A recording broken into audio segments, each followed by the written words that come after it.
Assalamualaikum warahmatullahi wabarakatuh. Innal hamdalillah nahmaduhu wa nasta'inuhu wa nastaghfiruhu wa nastahdihi wa na'udzu billahi min shururi anfusina wa min sayyiati a'malina. May yahdihillahu fala mudilla lahu wa may yudlil fala hadiya lahu. Asyhadu an la ilaha illallah wahdahu la syarika lahu wa asyhadu anna Muhammadan 'abduhu wa rasuluhu la nabiyya wa la rasula ba'da. Allahumma salli wa sallim ala nabiyyina Muhammadin wa ala alihi wa ashabihi ajma'in. Ya ayyuhalladzina amanu ittaqullaha haqqa tuqatih wa la tamutunna illa wa antum muslimun wa ba'd. Rekan-rekan sekalian, semoga dimuliakan oleh Allah Subhanahu wa taala. Alhamdulillah, kita sangat bersyukur kepada Allah Subhanahu wa taala karena di pagi hari yang cerah ini memasuki hari ketiga di bulan Rabiul Akhir 1447 Hijriah yang juga bertepatan dengan tanggal 25 September 2025 bi'aunillahi wa taufiqihi, dengan pertolongan serta taufik dari Allah Subhanahu wa taala, kita semua bisa kembali dikumpulkan dalam majelis yang mulia, yaitu majelis ilmu, yang insya Allah di kesempatan pagi hari ini kita akan kembali melanjutkan pembahasan kitab Arba'in An-Nawawiyah, yang dimana kita sudah sampai hadis keberapa jemaah pagi ini? Ke-11. Masya Allah, Alhamdulillah. Kita masuk pada hadis yang ke-11. An Abi Muhammad Al-Hasan ibn Ali sibti Rasulillah sallallahu alaihi wasallam wa raihanatihi radhiyallahu anhu qala. Hadis ini jalur sanadnya disampaikan oleh seorang yang bernama Abu Muhammad. Abu Muhammad ini bukan nama asli, tapi kunyah, ya. Dan kunyah ini sebenarnya bukan sesuatu yang asing di telinga kita. Kunyah itu gini, misalnya ibu ya sedang menunggu anak yang belum pulang sekolah, lagi ngobrol dengan orang tua murid yang lain. Kemudian ada satu orang tua murid yang biasanya paling dulu tapi nggak hadir atau belum hadir. Kemudian ibu mengatakan, itu ibunya atau mamanya Yusuf kemana ya, gitu ya, mamanya Yusuf, padahal namanya bukan namanya Yusuf gitu ya, namanya misalnya Wati gitu ya, cuma orang-orang kenal dirinya sebagai mamanya Yusuf. Nah, penyebutan mamanya Yusuf ini disebut dalam syariat Islam yaitu kunyah. Nabi kita Muhammad SAW sering juga disapa atau disebut dengan kunyah Abul Qasim, bapaknya Qasim, karena beliau ya memiliki seorang anak yang diantaranya bernama Qasim. Nah, Abu Muhammad ini kunyah, nama aslinya adalah Al-Hasan ibn Ali sibti Rasulullah SAW. Hasan ya putranya Ali bin Abi Thalib. Berarti Hasan ini adalah cucunya Rasul sallallahu alaihi wasallam. Wa raihanatihi. Raihana itu kesayangannya. Ya, kesayangannya Rasul sallallahu alaihi wasallam. Ya, karena Rasul memang sangat sayang kepada ya cucu-cucunya. Ekspresi sayangnya beliau kepada cucu-cucunya diantaranya ya tatkala Masya Allah ya dalam keadaan sholat pun Rasul kita dapati riwayat ya menggendong cucu. Siapa yang pernah digendong? Ahlan wa sahlan wa marhaban ya Pak Agung dan Ibu Dian. Nah, siapa yang pernah digendong oleh Rasul sallallahu alaihi wasallam cucunya? Kalau Hasan itu yang main kuda-kudaan di punggungnya Nabi. Ya. Kalau yang digendong itu namanya Umamah. Ya, kita tahunya cucunya Nabi itu Hasan Husain. Iya, itu yang paling terkenal, ya. Ternyata Nabi juga punya cucu yang lain yang namanya Umamah. Kalau Hasan Husain itu berasal dari ya putri beliau yang bernama Fatimah. Nah, kalau Umamah itu berasal dari putri Nabi yang lain yang namanya Zainab. Fatimah nikah dengan Ali, di antara putranya adalah Hasan dan Husain. Zainab dinikahi oleh Zainab dinikahi oleh Abul As. Ya, dan kemudian Allah berikan karunia anak perempuan yang namanya Umamah. Itulah yang kemudian digendong oleh Nabi sallallahu alaihi wasallam ketika beliau dalam keadaan salat. Ya, dari sini kita menjadi faham ada satu hukum fikih, boleh kita melakukan satu aktivitas yang jika diperlukan sekalipun kita dalam keadaan salat. Kalau memang ada hajat, anak nangis nih, ya, dia akan diam kalau memang digendong, apalagi masih baby, gendong aja, gendong. Sebagaimana Nabi menggendong Umamah. Nanti pada saat mau sujud, ya, kita bisa letakkan. Kita mau berdiri, ya, kalau dia nangis lagi bisa digendong lagi. Nah, seperti itu. Dan itu tidak membatalkan sholat.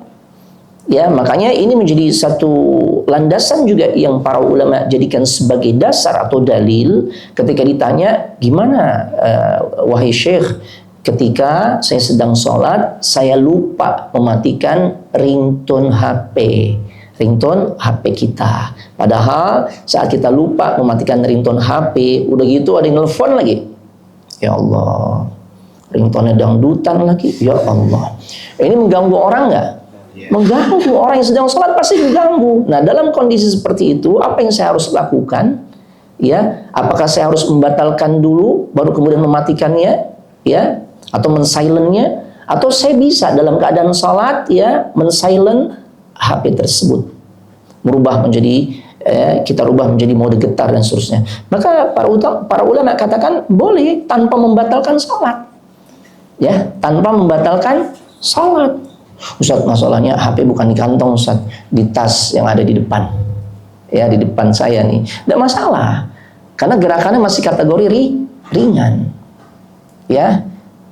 Kecuali memang HP-nya di lantai 2 misalnya, ya, itu di lantai 1, nah itu masalah, ya. Kalau cuma di depan melangkah sekali kemudian ambil, nah itu ya tidak membatalkan sholat kita, atau tidak perlu kita membatalkan sholat kita di saat kita, ya, mematikan ringtone HP.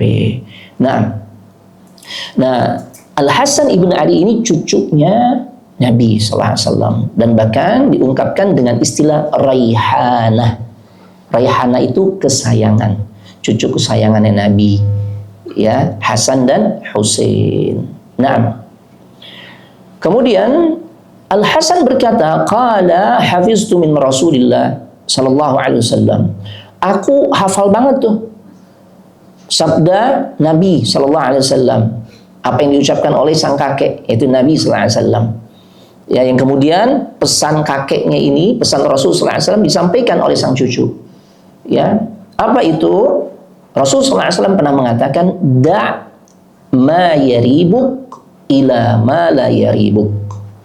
Ya, yang artinya tinggalkan apa-apa yang meragukan dirimu, dan ambillah yang tidak meragukan dirimu. Ini jemaah. Nah, dari sini kita menjadi faham Ali bin Abi Thalib saat menikah dengan dengan Fatimah bintu Rasulillah, Allah berikan karunia 2 orang anak, itu Al-Hasan dan Al-Husain.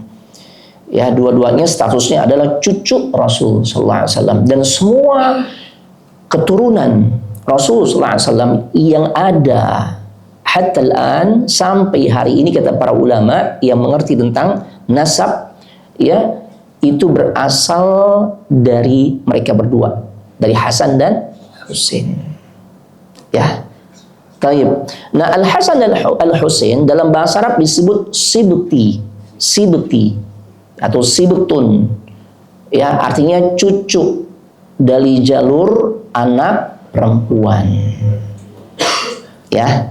Karena ada juga cucu dari jalur anak laki-laki. Nah, itu sebutannya bukan sibtun, tapi hafidun.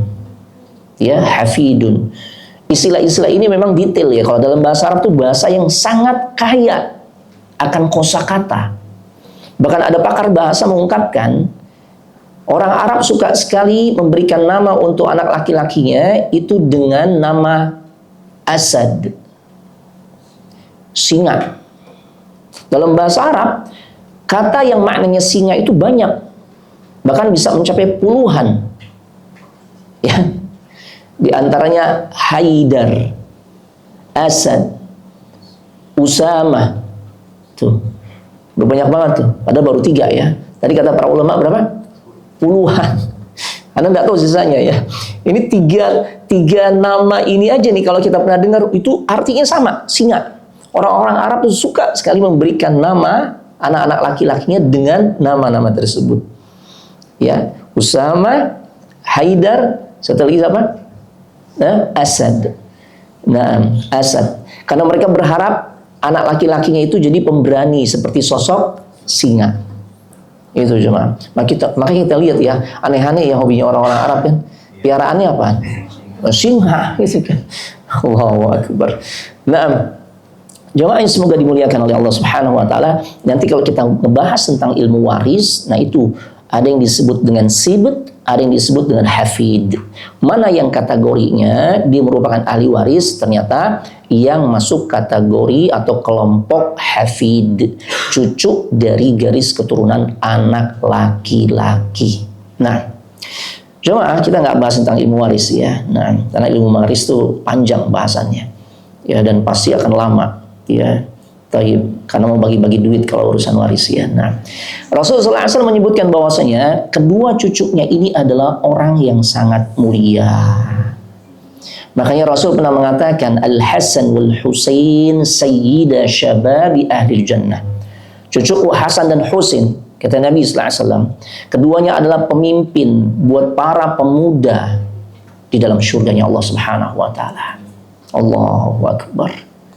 Ya, jadi kalau ada anak-anak muda kemudian ketemu ajalnya, nah nanti ya dia akan dikumpulkan ya oleh Al-Hasan dan Husain, karena keduanya adalah pemimpin buat para pemuda di surga. Pemimpin untuk para syuhada, orang-orang yang mati syahid siapa? Pamannya Nabi yang tatkala meninggal ya mati syahid di perang Uhud, Hamzah bin Abdul Muttalib. Ibu-ibu nanti insya Allah masuk surga, Allahumma amin. Nanti di antara pemimpinnya adalah 4 orang wanita terbaik. Khadijah, istrinya Nabi SAW, si pertamanya, dan cinta sejatinya Nabi SAW. Kemudian putrinya Nabi yaitu Fatimah. Yang ketiga siapa? Maryam bintu Imran, ibundanya Nabi Isa. Dan satu lagi istrinya Fir'aun. Siapa namanya? Asiyah bintu Muzahim. Masya Allah. Ya, kita lanjut. Nah, Hasan, kita sedikit mengupas biografi sosok cucu Nabi yang sangat mulia ini. Hasan, dia memiliki keutamaan tersendiri dibandingkan sang adik. Jadi yang abang itu Hasan. Ya, sebagian ulama sejarah katakan selisih usianya 1 tahun. Ya. Di antara keutamaan Al-Hasan ibn Ali yang Nabi sampaikan pujian terhadap dirinya, beliau berkata, "Inna bni hadza sayyidun." Cucuku ini, ya, Nabi menunjuk kepada sosok Al-Hasan ibn Ali. Dia adalah sayyid. Sayyid itu pemimpin. Ya. Wa la'allallaha an yusliha bihi baina fi'ataini 'azimataini minal muslimin. Semoga Allah akan menjadikan dirinya menjadi sosok yang akan mendamaikan 2 kelompok besar kaum muslimin. Ya, di saat nanti bertikai. Penengahnya, nih cucuku ini. Jemaah, nggak gampang tuh. Jadi orang yang bisa merekatkan ya orang-orang yang ya berpotensi untuk berkonflik. Nggak mudah, jemaah. Kebanyakan orang kan sukanya ikut-ikutan biar makin rame tuh. Kayak kemarin akhir Agustus. Ya kan? Akhir Agustus banyak nggak yang hanya sebatas ikut-ikutan? Rame turun ke jalan, turun. Ya, rame ngebakar-bakar, ngerusak-rusak, ikut juga. Ya, pada ngejarah, ikut juga kan? Ikut, banyak juga kan ikut-ikutan. Akhirnya begitu mau diusut, akhirnya apa? Takut kan? Balikin. Yang 11M, yang berapa, dibalikin tuh. Ini kenapa? Ikut-ikutan jemaah. Ya. Maka janganlah kita menjadi sosok yang mudah terprovokasi. Jadilah kita orang-orang yang ya menjadikan suasana ya saat itu mungkin tegang, kita justru menjadi pihak yang menenangkan jamaah. Hanya sengaja singgung masalah ini agar kita tidak mudah terprovokasi. Karena potensi terjadinya kondisi seperti akhir Agustus kemarin, ya, itu masih besar, jemaah. Iya. Kan mudah banget sekarang tuh dengan lewat medsos aja bisa dibakar nggak? Kemarahan orang bisa dibakar. Kemarin kan gerakannya diawali dengan medsos. Ya, serangan di medsos, provokasi di medsos, kemudian berlanjut lagi ke Nepal. Polanya sama juga tuh. Hati-hati jemaah. Ya, hati-hati. Contohlah sosok Al-Hasan ibn Ali. Dua kubu bertikai. Ya, dua kubu sedang bertikai. Kubu loyalis ayahnya beliau, Ali bin Abi Thalib, dengan kubunya Muawiyah. Tuh. Berpotensi terjadi perang berikutnya. Tapi siapa sosok yang mendamaikan sehingga nggak terjadi pertumpahan darah untuk edisi berikutnya? Kan kita pernah baca sejarah, mungkin antum pernah baca sejarah bagaimana terjadi perang Jamal, perang Siffin, Allahu Akbar. Itu perang antar sesama kaum muslimin. Siapa sosok yang mendamaikan jemaah sehingga nggak terjadi lagi pertumpahan darah? Tidak lain Al-Hasan ibn Ali. Jadi tatkala ayahandanya itu Ali bin Abi Thalib, ya, dibunuh dengan cara yang sangat sadis oleh orang-orang yang memang punya cara, punya gaya atau pemahaman cara beragama yang keras, itu orang-orang Khawarij. Ya, pada saat Ali sedang membangunkan manusia saat itu untuk melaksanakan sholat subuh, dibacok kepalanya di bagian kepalanya sampai kemudian darah mengucur. Allahu Akbar. Ya, orang-orang Khawarij.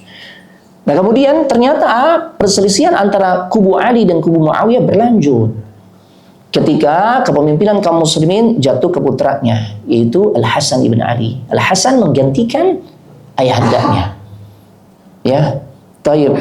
Tapi kemudian 6 bulan baru berlangsung kepemimpinan beliau, potensi konflik itu tetap kelihatan. Ya, potensi konflik itu kembali besar. Tapi tentu ya tatkala beliau melihat akar masalahnya, baiklah, ya ini akan selesai ketika saya menyerahkan kekuasaan ini kepada kubu Muawiyah. Sehingga tatkala beliau dengan lapang dada, dengan legowo menyerahkan kepemimpinan kaum muslimin kepada kubu Muawiyah, Muawiyah yang menggantikan dirinya, maka redalah konflik tersebut. Maka tahun itu disebut dengan Amul Jamaah, tahun persatuan. Itulah yang seharusnya juga kita tunjukkan, jemaah. Ya, apa kita ingin nikmat yang Allah Subhanahu wa taala berikan kepada bangsa kita, nikmat berupa persatuan dan kesatuan, nikmat berupa rasa aman, nikmat kemerdekaan yang kalau kita hitung dari sejak Indonesia merdeka saja udah berapa tahun jemaah? 80 tahun. Inginkah kita nikmat yang sangat besar itu sehingga kita bisa melaksanakan ibadah dengan aman, kajian seperti ini aman, cari nafkah aman, semuanya aman, mau healing aman? Maukah kita kemudian kondisi nikmat tersebut tercabut dari negeri ini? Tidak mau jemaah. Tentu kita nggak mau. Nah, kalau kita nggak mau jaga, tugas kita hanya untuk menjaga jemaah. Bagaimana cara menjaganya, Ustaz? Jangan mudah terprovokasi. Ya Allah. Jangan mudah tersulut. Jangan mudah ikut-ikutan untuk melakukan aksi-aksi pengerusakan. Karena apapun bentuk pengerusakan yang merusak tatanan ekonomi bangsa dengan cara melakukan korupsi, demi Allah, itu juga kezaliman. Dan kezaliman yang besar. Karena korbannya sangat banyak. Yang merasakan dampak buruknya sangat banyak dan luas. Ya. Begitu juga jemaah. Yang membakar, yang merusak fasilitas-fasilitas umum. Ya. Dan juga gedung-gedung pelayanan publik. Begitu juga yang menjarah, mereka juga sama-sama melakukan kezaliman. Kalau yang kita isi di negeri yang kita cintai ini adalah aktivitas kezaliman demi kezaliman, rentetan kezaliman tuh yang kita tunjukkan kepada Allah, bagaimana mungkin kita mendapatkan rahmat dari Allah? Padahal dalam situasi sulit yang kita butuhkan adalah rahmat dari Allah. Karena dengan rahmat dari Allah, kita akan mendapatkan pertolongannya. Dengan rahmat dari Allah, kita dapat makhraja, jalan keluar terbaik, solusi terbaik, ketenangan, kebahagiaan yang sesungguhnya. Itu jemaah. Terus gimana? Kalau yang kita lakukan adalah kezaliman-kezaliman berikutnya, maka akan tercabutlah rahmat dan keberkahan itu jemaah. Jemaah, apa kita mau seperti satu negeri yang sampai negeri ini diabadikan dalam Al-Quran menjadi salah satu nama surah dari 114 surah, nama-nama surah tersebut diantaranya adalah menggunakan nama negeri yang dulu mirip dengan negeri kita. Negeri ini amat sangat subur, makmur. Negeri kita kayak gitu ya karakternya. Iya. Kita kalau ngelihat tuh negeri Arab cuma punya minyak doang jemaah. Minyak aja udah. Kita bukan cuma minyak, gunung emas kita punya. Nikelnya, batu baranya, hasil hutannya, hasil lautannya. Subhanallahilazim. Sampai-sampai ada ungkapan, iya saking suburnya, batang pohon tinggal tancepin ntar juga ditumbuh, kan begitu. Saking suburnya. Gunung-gunungnya, dijadikan tempat wisata, tempat kita beristirahat, tempat kita untuk menghilangkan kepenatan. Coba di Arab, bisa kayak begitu. Gunungnya batu, makanya orang Arab begitu datang ke Indonesia lupa pulang. Betah banget kan di puncak tuh. Karena mereka nggak dapetin itu di Indonesia. Kan gitu ya. Lah kalau kemudian kita nggak jaga nikmat ini, maka sangat mungkin Indonesia hanya sebatas tinggal cerita. Cuma ini menjadi satu bahan refleksi untuk kita. Perenungan. Mengambil pelajaran berharga dari kejadian Agustus. Padahal jemaah, ini kan keterlaluan jemaah. Agustus itu momen kita berbahagia jemaah. Dapat nikmat kemerdekaan. Tapi kita cederai itu kemarin. Kalau Allah nggak sayang sama negeri ini, nggak sayang sama kita, kelar nih. Di bangsa ini tinggal cerita jemaah. Nggak cukup memang kejadian 1998. Nggak tahu yang Gen Z ngalamin apa enggak. Gitu ya. Nggak tahu ya. Ya Allah, sian deh loh gitu ya. Nah itu cukuplah kejadian 98 itu. Berat itu ya Allah. Terus mau kembali berulang kemarin, la ilaha illallah Muhammadur Rasulullah. Jangan. Siapapun kita nih rentan, mudah terkena provokasi. Makanya anak perlu bekali jemaah. Dimanapun anak isi kajian, di momen-momen sekarang anak selalu selipkan hari ini. Kenapa? Karena kita cinta dengan negeri ini. Kita cinta dengan Indonesia. Bangsa besar jemaah. Allahu Akbar. Dengan wilayah yang begitu luas. Dengan jumlah penduduk yang begitu besar. Begitu banyak. Dengan latar belakang yang berbeda-beda. Agama, suku bangsa, ras dan sebagainya. Bahasa. Luar biasa keragamannya jemaah. Kan gak mudah ngurusin negeri yang begitu kompleks kayak gini jemaah. Kadang-kala kita gak sabar. Sehingga ikut-ikut memprovokasi. Ini omon-omon doang. La ilaha illallah. Di mana sih jemaah? Kita ngurusin anak 2 aja tuh. Kalau lagi ribut, pusing nggak? Pusing. Ini ngurusin anak 2 jemaah. Bagi yang sudah berkeluarga ya tentunya. Nah, ngurusin anak 2 lagi berantem. Ya Allah. Udah kita udah diajak jajan, kasih hadiah, biar nggak berantem lagi. Masih berantem. Masih cakar-cakaran. Masih jambak-jambakan. Terus ujung-ujungnya biasanya kalau bapak-bapak udah nyerah, mah, anakmu tuh mah tuh. Giran ribut anakmu gitu ya. Ntar kalau ada prestasi, anak papa. Begitu biasanya. Kadang kelakuan kita juga begitu gitu ya. Nah, itu ngurusin cuma 2 orang. Bagaimana dengan pemimpin kita? Ya, presiden kita nih, Pak Prabowo. Nggak gampang jemaah. Nah, kita sampaikan doa-doa kebaikan agar Allah pimpin beliau, jaga beliau. Berikan keistiqomahan untuk menjadikan negeri ini negeri yang menjunjung tinggi nilai keadilan. Allah berikan kemakmuran, kesejahteraan. Kan itu jemaah. Kayak ini penting tuh anak sampaikan biar kita nih punya rasa yang sama untuk menjaga bangsa ini. Jangan terpecah belah. Jangan sampai kejadian-kejadian yang lalu itu terulang kembali. Cukup kejadian akhir Agustus menjadi pelajaran buat kita semua jemaah. Contoh sosok Al-Hasan ibn Ali.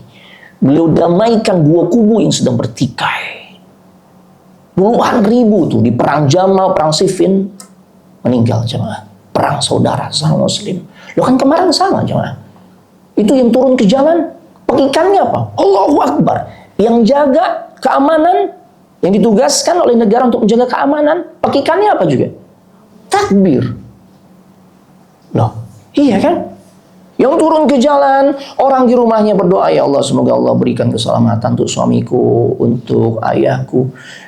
Yang jaga keamanan juga anak-anaknya dan istrinya pun berdoa, ya Allah, jaga ayahku, jaga papaku, jaga abiku, ya Allah, yang dia menjaga keamanan negeri ini, ya Allah, yang sekarang sedang menjalankan tugas.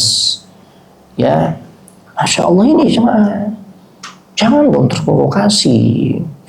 Cerdaslah kita di dalam mensikapi hal-hal yang tersebar di medsos. Sebagaimana kecerdasan yang ditujukan oleh cucu Nabi sallallahu alaihi wasallam, Al-Hasan ibn Ali.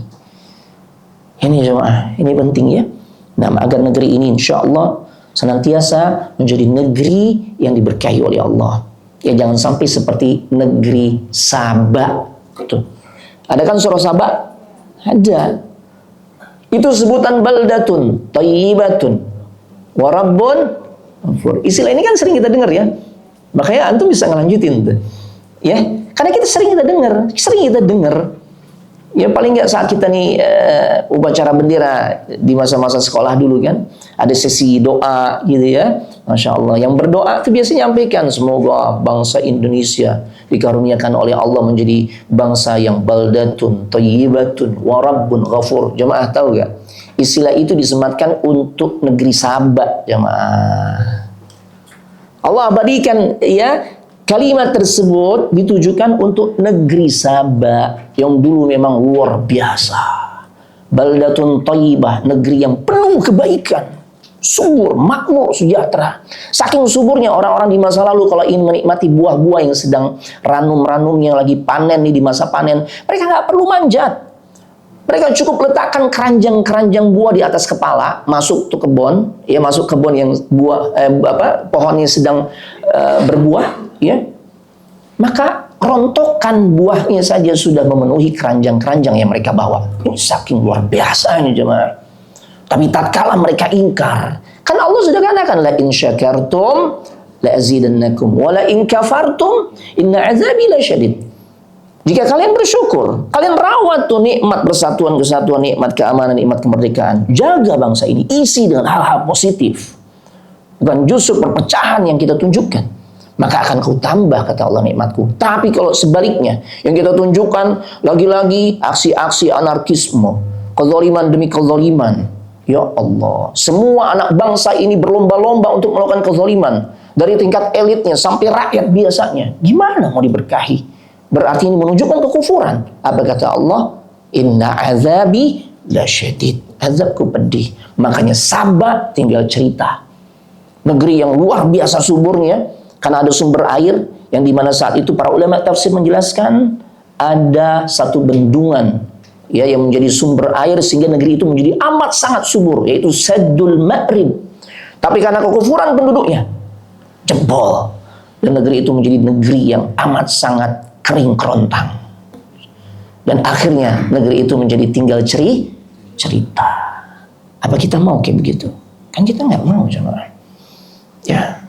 Makanya contohlah sosok Al-Hasan ibn Ali. Barakallahu fikum. Nah, jemaah, sekarang kita masuk pada konten atau isi nasihat yang Nabi sallallahu alaihi wasallam sampaikan. Tinggalkan ma yaribuk, apa-apa yang meragukan dirimu, ila ma la yaribuk, kepada apa-apa yang tidak meragukan dirimu. Jamaah, ya, dari hadis ini dijadikan oleh para ulama sebagai kaidah azimah, kaidah besar untuk kemudian nanti ya melahirkan beberapa hukum-hukum agama. Ini disebutnya kaidah umum. Kenapa banyak dalil-dalil yang di Al-Quran ataupun dalam hadis yang sifatnya kaidah umum? Karena permasalahan umat dari masa ke masa terus berkembang dan kompleks.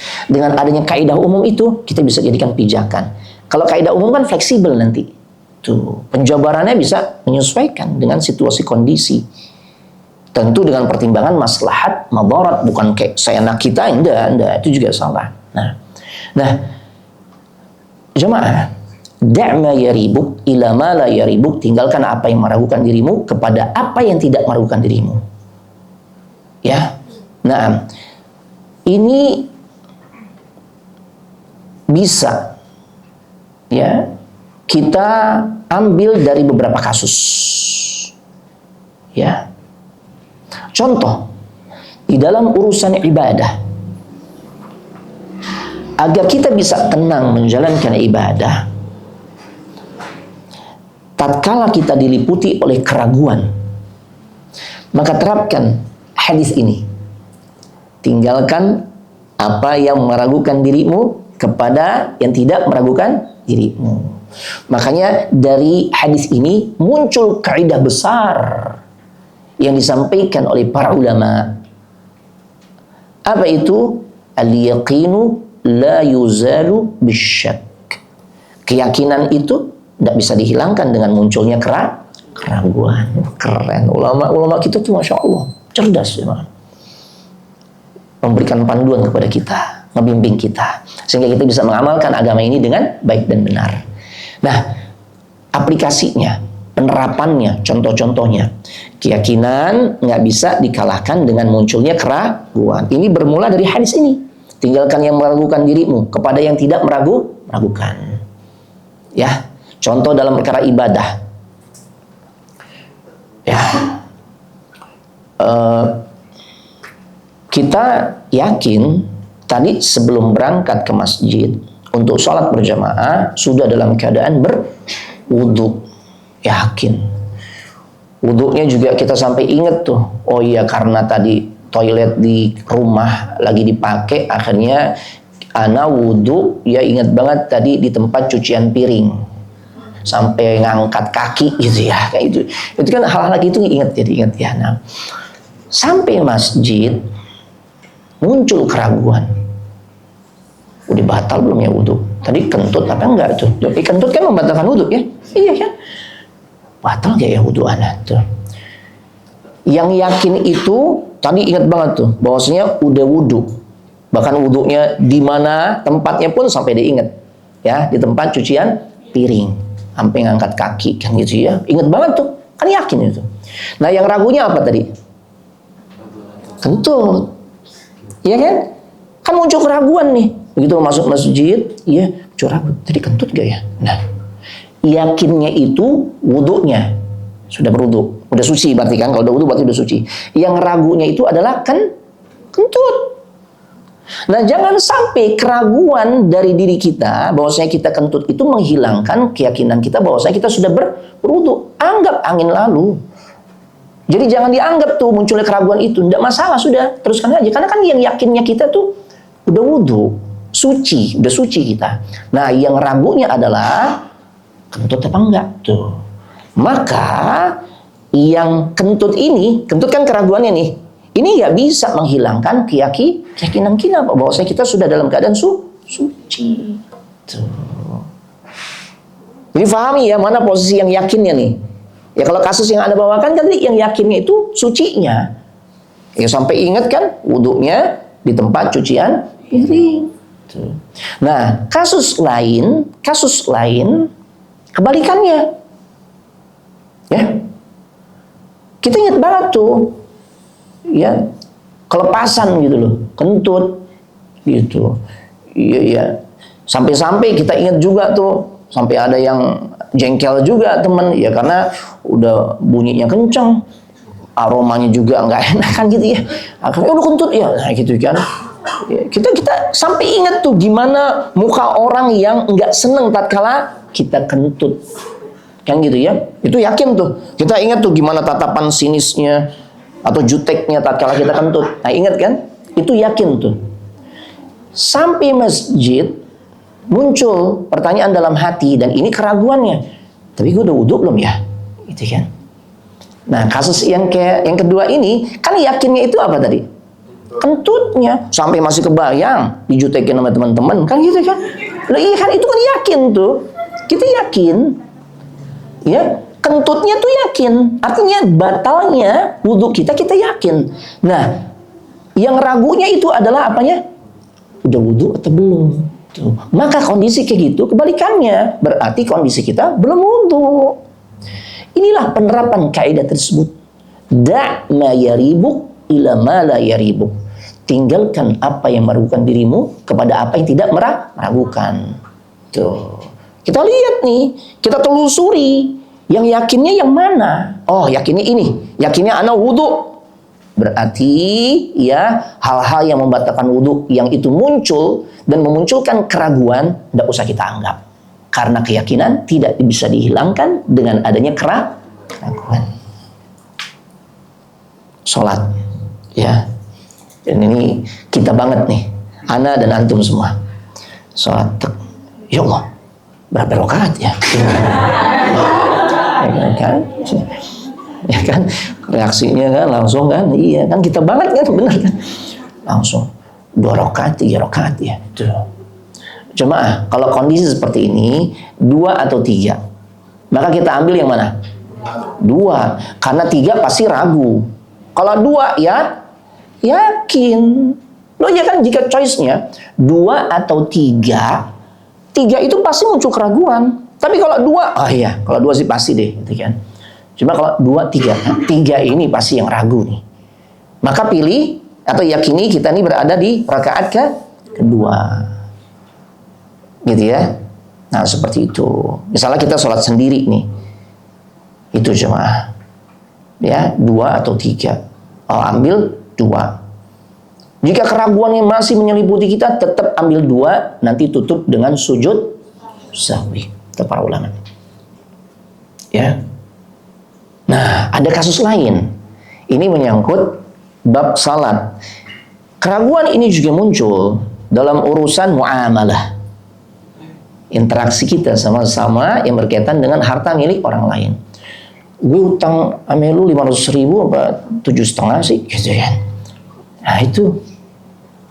Ya, ane utang sama dia 750 atau 500.000 ya. Ini kira-kira ngambilnya yang mana nih? Hah? Kayak sholat tadi ya, yang dihitan Ustaz. Enggak, kalau menyangkut hak orang lain, jangan sampai jatuh kita pada kezaliman, maka ambil yang terbesar. Kita enggak suka salah konsep. Oh tadi 2 apa 3 ya, udah biar cepat selesai 3 aja deh, gitu kan. Gitu kan, padahal kan 3 ragu. Menyangkut hak orang lain kita sepelekan. Ya, gope apa 7,5 nih. Ah udah deh gope aja deh, gitu kan. Padahal 7,5 yang harus kita pilih. Apalagi tuh yang kita utangin juga lupa. Gue juga lupa. Abis itu lama banget sih bayarnya kan gitu kan. Ya kalau begitu kondisinya, yang utang lupa, yang diutangin lupa, nggak ada catatan pula, maka ambil yang gedean, yang besar. Karena ini menyangkut hak orang lain. Jangan pakai rumus sholat tadi 2 atau 3, oh 2 aja. Itu kalau 2 yakin. Nah kalau menyangkut hak orang lain nggak boleh. Kenapa ambil yang besar? Karena mencegah jangan sampai kita jatuh pada melakukan kezaliman. Makanya pentingnya kalau bab muamalah yang tidak tunai, hutang piutang dan sebagainya, idza tadayantum bidainin ila ajalin musamma faktubuh. Dalam surah Al-Baqarah, surah yang ayatnya terpanjang, 1 halaman, 1 ayat. Itu bicara tentang muamalah. Jika kalian bertransaksi yang tidak tunai, ya, untuk saling menjaga, maka buatlah hitam di atas putih, catet. Jadi nggak salah nih, lu nggak percaya banget sama gue. Kita kan basic dari kecil, pakai tulis-tulis segala. Enggak. Kalau udah urusan fulus sih nggak ada istilah teman, nggak ada bestie, nggak ada saudara, nggak ada. Kasusnya udah sering kan terjadi kan? Kalau udah fulus kan, fulus udah nggak kenal saudara. Loh iya kan, ribut-ribut urusan waris, ini urusan rebutan apaan tuh? Fulus. Makanya ditulis. Walaupun itu bukan syarat. Jangan salah juga, itu bukan syarat, itu untuk menjaga-jaga aja, mengantisipasi kecenderungan kebanyakan manusia tuh kalau ada urusan harta serakah. Suka menzolimi ya orang lain. Makanya dengan adanya tulisan ini untuk saling mengingatkan. Ada tulisan aja disiasatin masih. Gitu ya. Nah, tapi itu bukan syarat. Jadi gitu. Ini biasakan tuh. Kalau kita bertransaksi, bermuamalah, ya utang piutang, pinjam meminjam, tulis. Karena kita ya sering menjadi orang yang hilang ingatan kalau menyangkut hak orang lain. Apa istilahnya? Kalau hilang ingatan tuh istilah ilmiahnya amnesia ya. Amnesia kita. Jadi amnesia dadakan kalau menyangkut hak orang lain. Tapi kalau udah urusan kesalahan orang, kita penghafal terbaik. Jadi hafizah. Oh iya. Lengket banget tuh kesalahan orang 13 tahun yang lalu masih diingat tuh. Masya Allah. Ya kadang-kadang kan gitu kalau kalau suami istri itu tidak mengedepankan atau tidak menghiasi dirinya masing-masing dengan sifat pemaaf, ya Allah, kejadian 13 tahun lalu, 17 tahun lalu diingat. Ya tahu nggak bang? Ingat tuh bang. Ini tempat yang ente dulu nih bikin ana sampai ya Allah nunggu lama banget tuh. Ya janji jam 3:30, jam 7 baru sampai. Diingat 17 tahun yang lalu. Sama suami juga begitu sama istrinya. Nih kamu ingat yang di sini nih. Ya betul. Jadi kayak gitu ya. Jangan kita menjadi insomnia terkait dengan hak-hak orang lain, ya. Atau juga jangan kita tuh menjadi seorang penghafal yang sangat kuat tingkat hafalannya ketika menyangkut kesalahan orang lain. Itulah yang menjadikan kita tuh sulit untuk memaafkan. Padahal ciri orang yang bertakwa yang dimana mereka disiapkan surga oleh Allah. Ya, dalam surah Ali Imran 133 dan 134, wasari'u ila maghfiratin min rabbikum wa jannatin 'arduha as-samawati wal ardu u'iddat lil muttaqin, dan bersegeralah kalian meraih ampunan Allah dan surganya Allah, yang dimana surganya Allah itu lebarnya saja seluas langit dan bumi, yang Allah siapkan buat orang-orang yang bertakwa. Bagaimana ciri mereka? Kelanjutan ayat tersebut 134-nya Ali Imran, alladzina yunfiquna fis sarra'i wad dharra, itu orang-orang yang mau membagi atau menginfakkan hartanya di pintu-pintu kebaikan, mau berbagi. Ya. Dalam keadaan sulit, apalagi dalam keadaan ya banyak uang. Nah, dalam keadaan lapang ataupun dalam keadaan sempit. Lagi banyak uang, lagi proyek ya goal terus, atau lagi seret nih. Tapi tetap dia infak, tetap dia berbagi.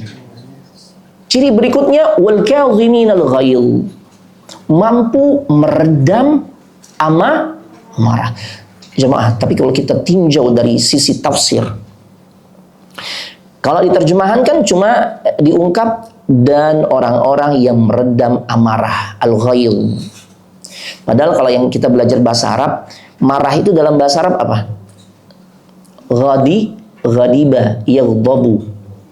Ya, ghadab. Makanya kan ada hadis yang dimana Nabi mengatakan la taghdab, jangan gampang marah. Kenapa Allah nggak gunakan kata wal kadhiminal ghadab? Orang-orang yang masuk kategori ciri-ciri ya orang-orang yang bertakwa yang Allah siapkan surga bagi mereka, yang surganya itu lebarnya aja seluas langit dan bumi, ya. Itu adalah orang-orang yang mampu meredam al-ghaidh. Allah nggak gunakan diksi atau kosakata ghadab. Padahal dua-duanya kalau kita terjemahkan secara bebas artinya sama-sama marah. Karena ternyata ada sisi perbedaan. Kalau ghaidh yang sesuai dengan ayat tersebut, Ali Imran 134, ini adalah sesuatu yang masih dalam bentuk perasaan di dalam hati. Ya, saat emosi kita terpancing dan itu masih terpendam di dalam hati, kita tahan semaksimal mungkin. Sehingga tidak terekspresikan dalam bentuk ya sesuatu yang tampak secara fisik. Itu ghaidh. Berarti tugasnya lebih berat kan? Nah, tapi kalau sudah terekspresikan kemarahan itu lewat fisiknya, diantaranya mata merah, apalagi melotot, atau kalau bahasa anak-anak sekarang apa? Nyolot tuh. Lu marah ya sama gue ya? Siapa yang marah? Tuh kan nyolot tuh kan. Kita jadi tahu kan, oh nyolot marah gitu ya. Karena udah ketahuan cirinya. Itu namanya ghadab, cuma udah terekspresikan. Gebrak-gebrak meja, nah itu udah ghadab. Banting pintu, kan? Teriak-teriak. Tangan gimana tangan? Ngepel. Nah itu udah ghadab. Nah, yang Allah perintahkan atau yang Allah sebutkan orang-orang yang masuk kategori bertakwa kepada Allah dan disiapkan surga untuknya, itu yang mampu menahan ghair. Satu, ya, kemarahan yang masih terpendam di dalam hati, belum terekspresikan secara fisik. Berarti lebih berat ya? Lebih berat, coba. Allahu Akbar. Pantesan rewardnya begitu luar biasa. Surga, jemaah. Kan surganya Allah mahal, jemaah. Inilah pentingnya kita tuh, dia menghiasi diri dengan sifat sabar. Itu, jemaah. Ya, Bapak Ibu jemaah sekalian, semoga dimuliakan oleh Allah Subhanahu wa taala, ya. Jadi kita kembali lagi di fokus tentang hadis ini, ya. Di antara penerapan hadis ini, ketika ya kita salat, kita ragu, ya, gue kentut gak ya? Maka dalam kondisi seperti ini, kita kembali kepada sabda Nabi yang lain. La yansarifu hatta yasma'a sautan aw yajid rihan. Kalau kita lagi sholat nih, kayaknya kayak kentut nih. Kentut apa enggak ya? Maka parameternya kata Nabi, janganlah dia berpaling dari sholatnya. Artinya jangan dia batalkan sholatnya sampai dia dengar suara atau mendapati bau. Jadi kalau dentuman nggak kedengeran, gitu ya, atau bau nggak sedap juga kita nggak cium, berarti aman. Gitu. Ya mungkin keringetan aja doang kalau di belakang tadi itu, gitu aja udah. Karena tidak ada suara, tidak ada pula bau. Parameternya itu ya. Ya. Nah, sehingga ini sinkron dengan hadis yang sedang kita bahas. Ya. Bahwasanya kita memang fokus kepada apa-apa yang tidak meragukan. Makanya muncul kaidah keyakinan nggak bisa dihilangkan dengan munculnya keraguan. Ya. Jadi selama dia belum yakin, dia buang angin, maka nggak boleh baginya membatalkan salat. Ya. Karena keyakinannya bersuci nggak bisa dibatalkan dengan keraguannya buang angin. Kecuali kalau dia udah benar-benar yakin dengar suara atau mencium aroma. Ya, ini jemaah. Contoh lainnya,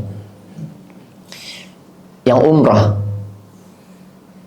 tawaf 7 putaran. Ya, nah, maka kalau dia nih ragu 5 atau 4, berarti sama seperti sholat.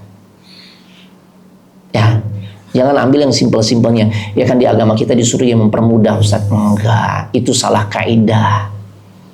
Ya, kalau 4 atau 5, ya berarti kan yang ragu itu 5-nya. Ya sudah, 4. Ya, taib, selesaikan sisanya. Nah, rekan-rekan sekalian, semoga dimuliakan oleh Allah Subhanahu wa ta'ala. Ini adalah penerapan terkait dengan hadis yang sedang kita bahas. Ya.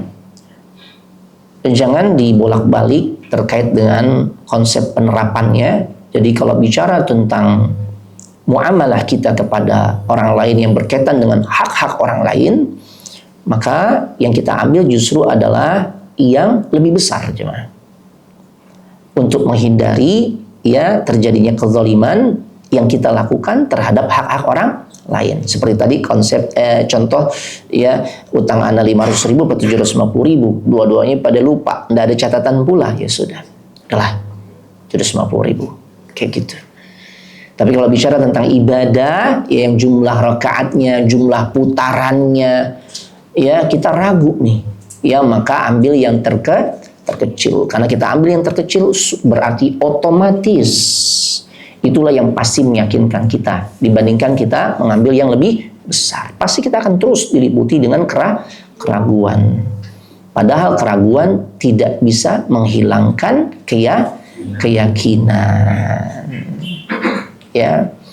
Nah, ini bisa Anda sampaikan. Satu lagi sebagai penutup, ada lagi contoh penerapan terkait hadis ini, yaitu kalau seseorang ingin menunjukkan sifat wara tuh hati-hati banget gitu ya. Ya ada kalanya dia juga ya berusaha untuk meninggalkan hal-hal yang meragukan dirinya. Ada pernah dikisahkan contoh penerapan wara nih ya. Ada sosok ulama yang bernama Hasan ibn Sinan, diceritakan oleh Ibnul Mubarak. Nah, contoh sifat wara itu hati-hati banget, nggak mau ngerugiin orang. Walaupun sebenarnya sih boleh, itu dianggap sah secara fikih gitu ya. Nah, ada sosok yang namanya Hasan ibn Abu Sinan atau Hasan Abu Sinan. Nah, satu hari ada seorang budak dari Ahwaz yang nulis surat kepada Hasan bin Abu Sinan. Di dalam surat tersebut si budak ngasih tahu tentang kondisi perdagangan gula. Jadi produk gula saat itu nih lagi langka. Ya, yang nulis surat budaknya ya Hasan bin Abu Sinan. Dia kasih tahu tuh majikannya, sesungguhnya pohon tebu sedang terkena hama. Otomatis produk gula menjadi semakin sedikit. Kan gitu ya. Maka kata sang budak kepada majikannya, udah beli aja majikanku, wahai majikanku, gula sebanyak mungkin untuk kemudian nanti dijual lagi. Ini udah kebayang kan, kalau ada kondisi begini kan, ini kemungkinan besar dapat untung gede ini, ini kan. Nah, maka Hasan ibn Abi Sinan berkata, ya, nah, maaf, akhirnya Hasan ibn Abi Sinan pun mengikuti nasihat atau arahan dari budaknya. Beli gula dari seorang penjual, ya stokis lah katakan gitu. Walaupun yang dia dapat tuh nggak banyak. Ya, ternyata dari gula yang berhasil dibeli oleh Hasan Abu Sinan ini, ya dia jual lagi karena memang berdagang, dapat untung gede, sampai untungnya itu sekitar 30.000 dirham jemaah. Masya Allah. 1 dirham itu sekitar hampir 3 gram perak. Anda pernah lihat ya, tanya Mbah Google gitu ya. Itu kalau harga sekarang ya perak murni itu sekitar 60 ribuan jemaah. Ya, yang itu tinggal kalikan aja. Jadi 1 dirham itu kalau dirupiahkan 60 ribu. 60 ribu kali 30 ribu dirham. Kan tadi itu ya, menghasilkan 30 ribu dirham. Berapa jemaah? Banyak jelas ya. 1,8 ya. 1,8 M. Oh, untung gede nih. Orang bilang gue jadi tajir nih gitu kan. 30.000 dirham, 1,8 M. Ya Allah.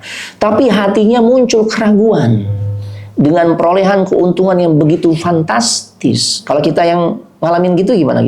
Kipas-kipas ya, oh ya alhamdulillah. Ya gula cuma sedikit doang, gue untung sampai 1,8 M nih kan. Oh Masya Allah. Ya, walaupun boleh-boleh aja jemaah, kan sudah selesai itu akad judinya. Tapi ini kategori orang yang levelnya pada tingkatan wara jemaah. Akhirnya dia datang lagi tuh ke penjual gula, ke stokis tadi yang dia beli tuh. Harga gulanya nggak seberapa, tapi kemudian pada saat dia jual lagi, ya dia dapat untung sampai ya 30.000 dirham, 1,8 M. Ya, dia datang lagi, dia kabarin tuh stokisnya. Ya bahwasanya ini bakal terjadi kelangkaan gula. Nah, dan dia cerita tuh, aku dapatkan ini info dari budakku. Nah, jadi aku nggak ingin merugikan engkau. Ya, pasti engkau nggak akan kesulitan untuk mendapatkan stok gula berikutnya. Ya, maka tolong batalkan transaksi yang kemarin, dia katakan. Ya. Nah, akhirnya ya dia mengembalikan tuh sejumlah yang dia pernah beli. Nah, kenapa? Karena Hasan ibn Abi Sinan memandang seharusnya penjual tuh bisa mendapatkan laba lebih banyak dalam kondisi seperti itu. Ya walaupun sebenarnya si stokisnya kan nggak mempermasalahkan, tapi inilah level orang-orang yang wara jemaah. Dia merasa ada beban moral gitu loh. Masa gue beli cuma harga segitu, untungnya banyak banget. Ini kesian nih. Dia jadi rugi ntar. Karena setelah ini nggak ada stok lagi. Sampai begitu jemaah. Walaupun secara hukum fikih, andai pun Hasan ibn Abi Sinan dinikmati hasil keuntungannya yang dia peroleh dari membeli ya semua gula ya yang dia beli dari stokis sebelumnya, itu tidak masalah. Cuma bagi orang-orang yang wara, ini muncul keraguan nih, muncul ketidaknyamanan dalam hatinya, maka akhirnya diminta agar dibatalkan. Nih akad ini batal, aneh balikin deh. Ya Allah, itu jemaah. Ya, sehingga pada akhirnya ya satu riwayat menjelaskan itu baru prediksi ya, karena ternyata setelah Hasan ibn Abi Sinan melihat pergerakan harga pasar, iya nih, ini untung bakal 1,8 M atau 30.000 dirham. Akhirnya karena dia merasa nggak nyaman tuh dengan keuntungan yang akan dia peroleh sebesar itu, dibalikin jemaah. Ya, nah ini ya karena dia ingin menjadikan hatinya itu nyaman jemaah. Dia nggak ingin diliputi oleh keraguan. Padahal Nabi katakan, da' ma yaribuk. Tinggalkan sesuatu yang meragukan dirimu kepada apa yang tidak meragukan. Yang membuat dirinya plong, nyaman, tatkala dia balikin. Kalau dia tetap tuh lanjutkan, ya stok gula yang sudah dia dapatkan, kemudian dia nanti dapat untung gede, itu justru membuat dirinya diliputi dengan keraguan-keraguan. Itu jemaah. Ini penerapan dengan insight yang berbeda. Ya. Tapi secara hukum fikih, ya kalau ditanya, Ustaz sebenarnya sah gak sih jual beli itu? Sah. Sudah sama-sama ridha kok. Ya kan? Sah. Cuma bagi orang yang levelnya sampai pada derajat wara, itu menjadi sebuah kerisauan pada dirinya.